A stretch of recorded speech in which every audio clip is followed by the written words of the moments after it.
Welcome to the Spirituality What? Podcast, where we explore the mysteries, joys, and challenges of being spiritual beings navigating our unpredictable human experience we call life here on planet Earth. I'm your friendly guide, Rebecca, ready to jump into our adventure of the day.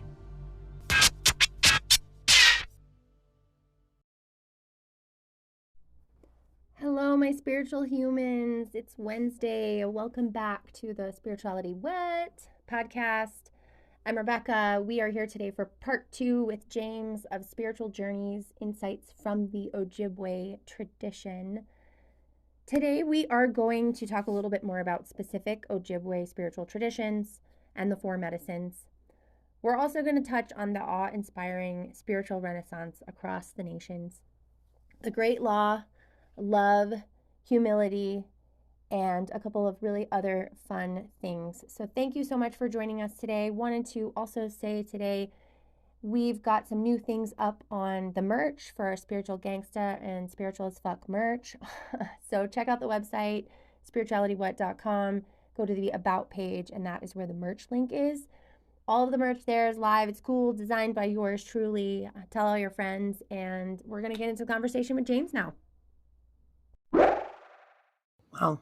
Yeah, that's pretty intense. So what are some of those spiritual traditions from the Ojibwe culture that kind of went underground that are coming out more to the light? Can you give any examples? Well, some of the beautiful ones, for example, are the naming ceremonies. Okay. You have Indigenous children who are getting a naming ceremony around the time that they would in pre-reservation times. Okay. So as babies, rather than nowadays, many people who didn't have an opportunity to go through a naming ceremony in the past 50 years. Exactly. Effectively, yeah. Yeah.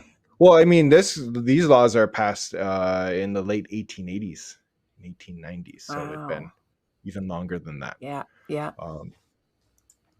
So the naming ceremonies are taking place. Those are very beautiful. There are other just fantastic ceremonies that are being used for healing, like the Sweat Lodge, for example, the Mododos one. Okay. There you have healing clinics. You have people who are going through healing themselves, and who knows how that healing or what they're healing from, but they'll have an opportunity to go to sweat lodges. These are no longer underground.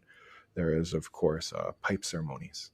Mm-hmm. In fact, I'll be doing a pipe ceremony tonight to celebrate the graduates of Anoka Hennepin School District before any great enterprise, cultural or spiritual, to use the 4 medicines: the sweetgrass, the sage, the cedar, and of course the sema, traditional tobacco, are always there. So to go and celebrate that, and we see that very often, and as well as other bigger spiritual ways, such as the sun dance. I have heard of that. And, yep, I have heard the of medicine lodge. Okay. And both of those you are able to now go there without, again, fear of getting arrested or fear of being persecuted in your community. So we are actually seeing a great spiritual renaissance right now with a culture. Wonderful. And not just the Ojibwe one, but you can see it in a number of other nations as well. That's awesome. So I couldn't agree more. I couldn't agree more. It's really inspiring. It is. Because they survived. That was a distinct, deliberate attempt to destroy Native culture, history, and spirituality, and to have endured despite generations of pressure. Right. To abandon these ways, to see that is utterly inspiring to me. So I see that as an example I'd like to follow and pass on to the generations who are coming. Yeah, that's really cool. That is really inspiring. So I wanted to go back a little bit to talk about the great law again. So just really quickly, that includes the truth, humility, respect, love, bravery, courage, honesty, and enlightenment. And I thought it was really interesting when you talked about that in the book, because those to me are like just foundational. there's nothing different from my perspective, from believing that those are sort of the building blocks, if you will, to just being a good human, but maybe also Yeah. a spiritual human as well, both in the Ojibwe culture as I'm learning in that book, but also just normally. Like that's kind of my belief is all of these things. Um, I was wondering, do you have one of those that specifically resonates more or less, or like now in kind of where you are in your life as something that you're like attempting to grow in or to learn from? And if you kind of wanted to talk a little bit about that. Yeah, absolutely. It's fascinating because it was holistic, and you made some good insights that this is just about living a good life, Mm-hmm. really. And for me, all of a sudden, there was that dichotomy of I was raised Roman Catholic. Oh, Uh, so both of my interesting. both of my parents went through that. I wasn't confirmed. There were like the series of events that kept me from being confirmed, so it just didn't happen. Interesting. And when Mm-hmm. it didn't, I just let it go. But I had gone through, confirmation classes, Sunday school. Again, both my parents went to Catholic school. Wow. My mother a boarding school, my dad a Catholic school, and there was no longer this dichotomy for me. This is just me. I don't want to certainly paint all Catholics in this, but there was a dichotomy of going to church and being religious there and then living your life. Mm-hmm. Whereas in this perspective, living these grandfather teachings in my everyday life had become the goal. That Mm-hmm. was it. That was the spiritual pursuit, was to lead a good life. And why? I mean, you can have two perspectives of it. Why? It could be the self-centered one, because it's good for me, makes me happy. It's far better than what I was doing before. Or the altruistic one. It's good for all of my relatives. Mm-hmm. Both places can take you to the same. Both paths can take you to the same place. Yeah. I think. So there had been that, and I had realized, okay, I'm going to try this holistic approach, where it will be again not a dichotomy of religious and then living my kind of secular life. I have this sectioned off time for prayer or for ceremony, and then I do whatever else. Rather than, all right, will this become, for me, a holistic journey where this is something that I can use in my everyday life. And I found that holistic approach that I really couldn't have one of the grandfather teachings, one of the sacred laws without the other. If there were a big one that encapsulates all of them, I think that Zagiituan, that grandfather teaching of love, if you look at that insightfully, it has all of those grandfather teachings in it. You truly love someone. Is it effortless to respect them? Is it easy to be humble? And I'm talking about this true unconditional love that I discuss in the book, something that has emerged from deep within me. Is it easy to be humble, that I don't need to be more important than you to love you? Do you want to speak the truth to them? Do you want to speak from your heart, or do you want to lie to them? Do you want your life to be holistic? That, okay, I've said I've loved you. Now you'll see it in my actions with honesty, with truth or virtue or righteousness or honesty. It certainly gives you a strong heart to make those difficult decisions. And, from that point of wisdom or enlightenment, I think if you truly love someone in that way, you truly do, then all of your actions will be right. All of your decisions will be Motivated right. by the right thing. Absolutely. Yep. No matter what it is, if it's there. So if there is one I'm working on, it would be that, because I think it has all of them. The humility teaching taught me a lot in the beginning.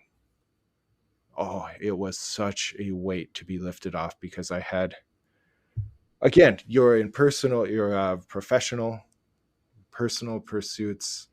And when those have all gone to heck, What else do you're you have humbled. left? Yeah, exactly. In that moment, I looked at that word, that I am not more important than all of my relatives. It's like, I think lowly of myself, but I don't think I'm more important than all of my relatives. That moment I stopped competing, I stopped trying to be better, that I stopped trying to be this image I had created of who I thought James Vukelich Kaagegaabaw was. That was a brilliant insight for me. The world felt lifted from my shoulders. Yeah. I felt relief in being humble. And I mean, I love those. I love the love one. It's very easy to love that one, as you said. It's kind of, it's all encompassing kind of in itself. You also talked about this a little bit earlier, but you talk about it with the love one as well, which is, it's not just human beings as we like these physical forms. It's all of it. It's the trees. It's the circle of light. I mean, it's everything. It's the rocks. It's the water. It's the connection to all of the energy, all of everything.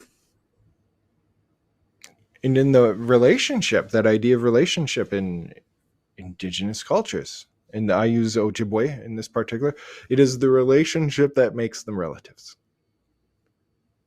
And so when I use that word in Dinawe Makanadok, all of my relatives, I think the way I was raised, it's very easy to think of someone I have a genetic or married, maybe someone who has married into my family, and I refer to them as relatives rather than a far more vast scope. My energetic relatives, which is everything in the universe. Who I have relationship with. Yeah, and exactly. All of a sudden, I'm like, well, I need the trees to breathe. I absolutely need the water to survive. If you look at our history, I can't live without the four-legged. I can't live without the fish. Yep. The plants that are growing, the mushkiki, I love that word in Ojibwe. It has in it mushk, strength, and aki, the earth. Our word for medicine in Ojibwe, it's literally the strength of the earth. So all of those plants that are growing, I have a relationship to them because they're feeding me, they're nourishing me, they're healing me. And all of a sudden, I'm related to all of them. I have a relationship to all of them. How shall I treat them? Well, using those grandfather teachings. And then using humility even there. I was like, okay, so I'm not more important than the rocks I stand on, or the air I'm breathing, or the water I'm drinking. In fact, I can't live without you. You may do just fine without me. I can certainly not live without you. Right. I have all of a sudden humility, and it's liberating. Yeah. It's liberating to not have to seek out dominion over all of those things, but to be in relationship with them. Humility and respect. Because I feel like when you have that understanding, and you gave a story of ice fishing, basically, in the book as well, which was really interesting. It was like they were starving, but the definition of the word was like literally everyone was visibly starving. They were actually starving people, and they had a vision. An elder had a vision basically about ice fishing, and then they went ice fishing and they were able to survive. And it's like this coexistence, of the fish recognizing that they're there to help keep everything going together in harmony, which was a great story, by the way. Which, that's Namebinigizis. That's one of the first words or names of a month that really gave me insight into oh, wait, it's more than a name. It's more than just a vocab word. There are teachings and philosophy deeply embedded in it. And in Namebinigizis, which is the Ojibwe moon of February, it's the suckerfish. Yes. The bottom dwelling suckerfish who looks at Anishinaabe and has this word zuenimishinam. It's really where I first understood that word zuenimishinam. One of my favorite Ojibwe words, maybe of all time. To have compassion for someone. Ojibwe perspective is almost pity. To have unconditional love for them and to bless them. And in their action, I saw that's what it really means. I have compassion for these starving human beings. I'm going to show them unconditional love because if I don't take care of them, they will die. It's not maybe, they will. And I will bless them with life. And it's Nameben. And that's why that moon is called that, February. From that moment on, it's like, we will commemorate you. We have nothing we can give you in exchange. There's no exchange for this. All we can do is fondly remember that great gift of life you've given us. And we can commemorate this February by calling it the Suckerfish Moon. That's so cool. I loved that story. There are a lot of good stories, so everyone should definitely buy the book. It's super quick read, but it's very impactful. But I would also say that the book is wonderful, but as you can tell, even from this podcast, when James talks about the words, it has a really great impact. It's just a little bit easier. The words, the spelling of the words, they're kind of long. Like it's kind of a lot to visually get it. They But when are. you talk about They it, I are. feel like I get a lot more for sure. Awesome. Well, cool. So I did have kind of another question, which is a little bit less from the Ojibwe perspective, but more just from your experience, which is kind of in this human form, which is physically, from what most of our eyes can see, disconnected from other people, while having this spiritual, holistic, connected understanding, both in the language that you speak, but also sort of the way that you kind of operate now. What are your biggest challenges with marrying those as a human? Like I just love the language. I think it's so on point when you're saying these things, and it's like, oh well, this is what this means and this is where it came from, and it means connection, and I'm like, oh, I love that. But how do you manage when there's a disconnect there? Prior to that period, there had been a disconnect. Again, Mm-hmm. it had been spiritual pursuits and physical Yeah. pursuits. Yep. I spoke earlier about dichotomy, but Mm-hmm. that was my perspective. It was from my vantage point now mistaken, but how my approach became, even in that word bimatsi, became life. And in the book I write about minobumatsuin, we seek out minobumatsuin in the same way that the Buddha tried to live with nirvana, that Socrates lived the examined life, that Mahavira sought out moksha or mukti, liberation from that cycle of karma that kept him Mm-hmm. reincarnating lifetime after lifetime. Lao Tzu living in accordance with the Tao. And I looked at that word, Bamatsi, Minopamatsi, because this is what they had been seeking out this entire time. And it had become, when I looked at that word and I interpreted it, it can mean bimi, which is along in space and time, and atsi, which is to live. You can't just live in Ojibwe, you have to live a certain way. So that along through space and time, you're born, have his beginning, you're born, you go through the process of living, and then that period ends. So one perspective of life could have been, you're born, you live, and you'll pass on, you'll die. I had this experience with an elder, my first year of Ojibwe, that radically transformed that. And I recalled going and visiting him in a hospital with my professor. My professor was bringing me to a sweat lodge ceremony. And he said, we're going to go visit this fellow. This is proper Ojibwe culture, to go and visit the sick and the elderly. And I want to show you by example, like we're going to go do it. I'm not going to tell you about it. So we stopped and visited with this Gete Anishinaabe. This translation was old time Indian, a fellow who had been born on a trap line in a cabin without electricity or running water. That generation of people born in lodges, like traditional wigwams or cabins. And we visited him, and it must have been so nice for this elderly fellow to hear his language maybe at least one more time at the end of things. He had been in the middle of this huge metropolis in Minneapolis, alone in a hospital. And as we were leaving, my Ojibwe teacher, he pointed out, we're getting on the elevator and we're going to get in the car to go to the ceremony, to the sweat. And he said, in his day and age, they used a different word for this. It was giwe. He or she goes home. Now, when I used that teaching with the concept, with my linguistic analysis of it, it was no longer we're born, we live, and we die. It's that whatever comes here, whatever animates us, mysterious, our word for spirit in Ojibwe Manadu, it can mean spirit, can also mean mystery, like something beyond comprehension, beyond thought, beyond word. Those are the wrong tools to try to understand that.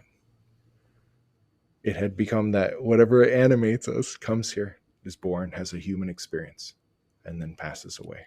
Absolutely. For me, finding that was no longer separate anymore. It was like the spirit having the experience that's me. That's you. That's everyone I'm seeing. That are those are the trees. That is the spirit that's looking after the water. The spirit in the stones. They're all having human experiences. Those will begin and end. When it comes to me getting over those times of disconnect, it's that memory of that word. To live, you're living your life. You have the eternal moving through the impermanent. Mm-hmm.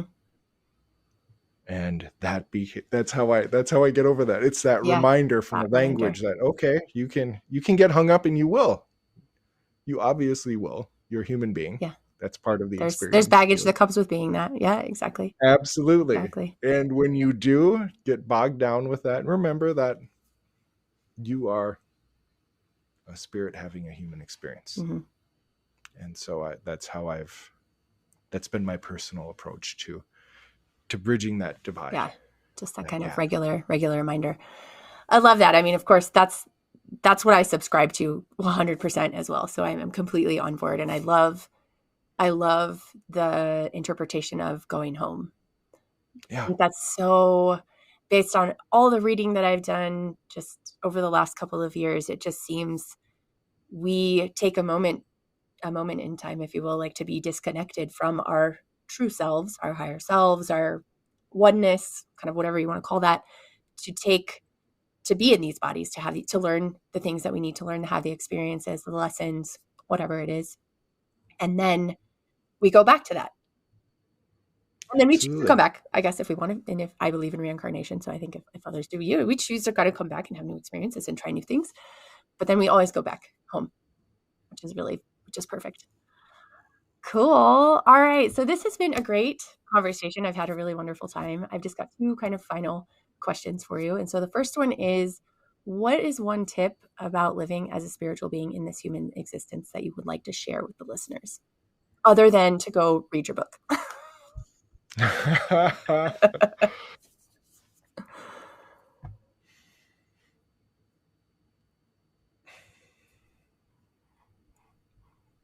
Give me a moment with that one. What was the other question? Okay. Yeah. So the other question is just, I'm going to put this in the notes, but what's the best way for people to find you on social media or to reach out to you if they would like to follow up with kind of any questions? Yeah.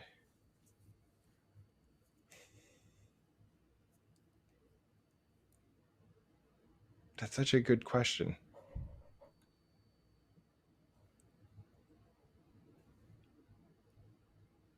Because I have my experience. And so here's the thing. I'm actually delighted to be tripped up for a moment. These are the fun moments. These are the fun times. And that part of Ojibwe spirituality that I've been discussing earlier, there's something uniquely beautiful about it. And it's that with all of our relatives, each person is going to have a unique journey. There are ceremonies that each one of us can partake in. There are, you can smudge, you can sweat, you can go to sun dances or a medicine lodge or offer your tobacco. But your path is going to be unique. And I love that was one of the most awe-inspiring things about learning about traditional spirituality was, thank you. I needed to talk about that. It just came. It just, yeah. And so it's unique. And so you'll find people who are loath to say, oh, you should do this, because that's not. Doesn't work for everybody. I have no authority at all to tell you how you need to walk that path. Yeah. Because it's yours to walk. In talking about that, if there was a way that I share with everyone whenever I'm doing a talk, maybe I could share a word with you. Yes. Zuenimishinam. Zuenimishinam. Zuenimishinam. Zuenimishinam. You'll hear that at the end of some ceremonies, and it really means, please have compassion for, please love all of us unconditionally, and please bless all of us. If there were a way, if there were something I could unequivocally tell someone that, oh, this will make your life better, it is to advocate, it's to wish, it's to pray, it is to work in a way that's for the benefit of all of your relatives. That's not self-centered. I think a truly spiritual path always does that, and no matter what tradition you're following. Yeah. And when you say that, you get an insight into traditional spirituality as well. Like it said we would rarely pray for ourselves. That if you truly believed in something, if you truly wanted something, you would want for your relative the same thing you wanted for yourself. If there's something I've found that I want for myself as well as all of my relatives, it would please love all of us. Please have compassion for all of us. Please bless all of us. And I think that that will vastly improve your life right away. That shift of perspective, as subtle as it can be, from me to us, to all of us, to all of my relatives, can be the first steps on a journey that can be utterly life transforming. Yeah. Which is how I end the book. Absolutely. Yep. Changing our lives. Yeah, you do for sure. So I know I mentioned the Instagram. What's your handle if people want to check you out? It's all at James Vukelich. Okay, I'll put it in the best way would probably be at jamesvukelich.com. Okay, cool. I have all of my social media there. You can keep in touch with me. I hope you will. Absolutely. And I look forward to that. Yeah, this was awesome. I really appreciate it, James. I appreciate your time. We had a little technical difficulties at the beginning of this, so thanks again for your patience. No, this is absolutely wonderful. Miigwech Bizendawian. Thanks for listening. Thanks for talking. I really appreciate that. Absolutely. And thank you to James. That was a wonderful conversation. I learned a lot. I don't know that I can still pronounce any of the Ojibwe words yet, except miigwech. I believe that's correct for thank you. So thank you, everybody, for listening today. It would mean a lot to me and to James if you headed over to Spotify, interacted with the Q&A there. If you have any questions for James, you can ask those questions there, or you can reach out to James and connect with him through his website. We will see you next week. Thanks, everybody. Thank you for joining me on today's Spirituality What? Adventure. Subscribe, rate, review, and share this podcast. Visit us on Instagram at spirituality.what to interact, tell us what spirituality means to you, and even provide some of your own personal musings. Human on, you phenomenal spiritual beings.